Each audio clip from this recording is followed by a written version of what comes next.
अगर भाई आपने भी ये एक नई चीज इंट्रोड्यूस करने की बात की, माइक कप करने का, एक और चीज मैं टेक्नोलॉजी के हवाले से जानना चाहूंगा कि इस्लामाबाद में कोई डिसीजन इस टूर्नामेंट में पड़ गया था, अंपायर्स को वो जो एक गलत रिप्ले वाला जो सारा था, आप क्या समझते हैं कि कहीं ह्यूमन एरर आ जाए तो उसमें फिर उसको हैंडल करने के लिए कुछ प्लेइंग कंडीशन में कुछ चीज इंट्रोड्यूस कराई जाए, या वहां पे फिर फील्ड अंपायर का जो ऑलरेडी डिसीजन हो उसको रिटेन किया जाए जहां ह्यूमन एरर आ जाए, या उसको क्या किस तरह इस चीज को हैंडल किया जाएगा, पता चल जाएगा इमीडिएटली? देखें, ये काफ़ी इंटरेस्टिंग सब्जेक्ट भी है और क्वेश्चन भी है। अगर आप इसको देखें कि समटाइम ऐसा होता है कि अंपायर्स कॉल, अब विकेट को हल्का सा क्लिप हो रहा होता है तो अंपायर्स कॉल पे चला जाता है, और समटाइम लाइक टफ होता है कि आपको लगता है यार कि नहीं है, क्योंकि अब देखें बॉल जहाँ पे, या तो एक रूल होना चाहिए ना कि जहाँ पे बॉल आपको लगता है कि स्विंग होके बॉल नीचे टांग की तरफ जा रहा है, लेकिन वो जब इम्पैक्ट पड़ता है तो वहाँ से सीधा हो जाता है बॉल। तो अब ये तो टेक्नोलॉजी एक रूल बन जाना चाहिए कि हाँ जी, जब इम्पैक्ट हो जाएगा उसके बाद बॉल ने सीधे ही जाना है, बेशक उसका स्विंग भी छोड़ दें, स्पिन भी छोड़ दें, तो ये सारी चीज़ें तो चलती रहेंगी।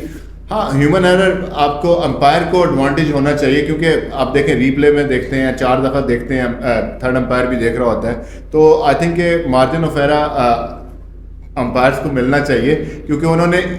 उसी टाइम पे 90 माइल पे उन्होंने देखना होता है कि बॉल क्या लेग स्टंप पे पिच हुआ है, नहीं हुआ, और क्या है कि आया वो बॉल विकेटों को लग रहा था या नहीं लग रहा था। नहीं, गलत रिप्ले जो चल जाए इसमें क्या होगा सर? गलत रिप्ले आपको पता है कि 2011 में भी चला था।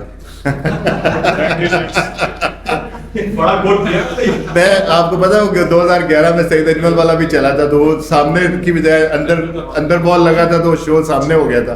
तो ये 2011 में भी चला था, तो ये ह्यूमन एरर तो चलता है। लेकिन वो अंपायर की बात है, अगर बाहर वालों को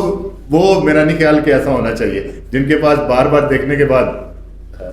आज भी अगर नो बॉल का, एक मेरा ख्याल किसी की नो बॉल का था तो बॉल पहला वाला दिखा दिया उन्होंने पाऊंगा, तो थोड़ा सा इसको, ये ऐसा नहीं होना चाहिए जब आपके पास सारी चीजें मौजूद हो। अंपायर को इजाजत है ह्यूमन एरर। हाँ, तो आज कर रहे थे ना दबा के फिर human error. Azhar, India Islamabad की ये पिचेस आपसे तो कुछ भी नहीं छुपी हुई, और आप और रज़ाक ही थे जो आखिरी दफा हमने, क्योंकि ये इररेलेवेंट हो जाता है, लेकिन ऑलराउंडर्स उसके बाद हमें मिले नहीं। 2 चीजें, एक तो फहीम अशरफ 3 वाले रहती थी, उसे जरूरत क्या थी सिंगल लेने की, मैच बना के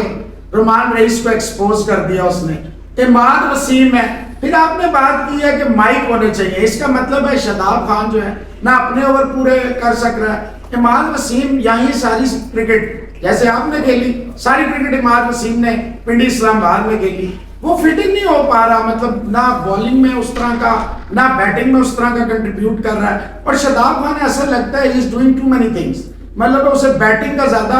शौक चढ़ा हुआ है कि मैं किसी तरह, जैसे शाहीन बैट पकड़ के आ जाता है, इसी तरह शादाब की बड़ी ख्वाहिश होती है कि बैट से रन करूं। देखिए, शादाब की आपने बात की, I think one of the best allrounder, आपने मेरी और रज़ाक की बात की। आई थिंक शादाब जो है ना, आप ऑलराउंडर की बात करते हैं, ठीक है वो स्पिन ऑलराउंडर है, लेकिन I think one of the best allrounder. अगर आप उसको देखें, पहले मैच में जो लाहौर के खिलाफ भी जिस तरह उसने इनिंग्स खेली, पिछले मैच में 80 रन की इनिंग्स खेली उन्होंने, तो आई थिंक कि उसमें बहुत ज़्यादा पोटेंशियल है। और आपने देखा है कि जाहिर सी बात है वो कप्तान है तो उसने लीड फ्रॉम द फ्रंट करना है, और उसके ऊपर होता है कि हॉट स्पॉट पे वो फील्डिंग करता है,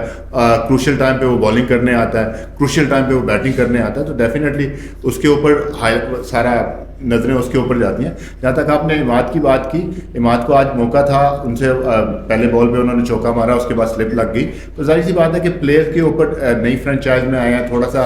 एडजस्ट होने में भी टाइम लगता है। और जाहिर सी बात है कि जब आप पिचेस ऐसी होंगी, आपने कहा जी उनको 4 ओवर नहीं करवाया या शादाब ने बॉलिंग नहीं की, उस वक्त ऐसे ही था कि सीम को ज़्यादा मदद मिल रही थी और वो स्पिनर को ठीक हिटिंग कर रहे थे, तो इस वजह से उन्होंने पूरी बॉलिंग नहीं की या पूरे ओवर नहीं किए उन्होंने, तो फास्ट बॉलर ने वहाँ पे ओवर किए। फहीम अशरफ जी, वो जो वहाँ पे वो रन ले लिए उन्होंने, नहीं वो रन तो चौथे बॉल वाले रहते, नहीं तीसरा नहीं था, चौथा बॉल था, चौथे में सिंगल लिया, 2 वाले रहते, तो जाहिर सी बात है कि उन्होंने सिंगल लिया। अगर आप अब लास्ट में रुमान रईस कैन बैट, ऐसा नहीं है कि उन्होंने बैट नहीं कर सकते। अगर आप उनके परफॉर्मेंसेस पहले देखें हैं तो डोमेस्टिक में उन्होंने 50 भी किया हुआ, ये नहीं है कि वो बैटिंग नहीं कर सकते। वो जाहिर सी बात है कि आप उस टाइम पे ये कहते हैं कि ना लेता सिंगल तो ठीक है काम चल जाता, लेकिन अगले बॉल पे तो सिंगल उसने लेनी थी, तो वहाँ पे यही था कि अगर वो एक बॉल पे सिंगल ले लेता, अगले बॉल पे वो सिंगल ले लेता, तो एंड ओवर में जो है ना आपको 16 रन चाहिए होते, बजाय इसके 18 रन रहते।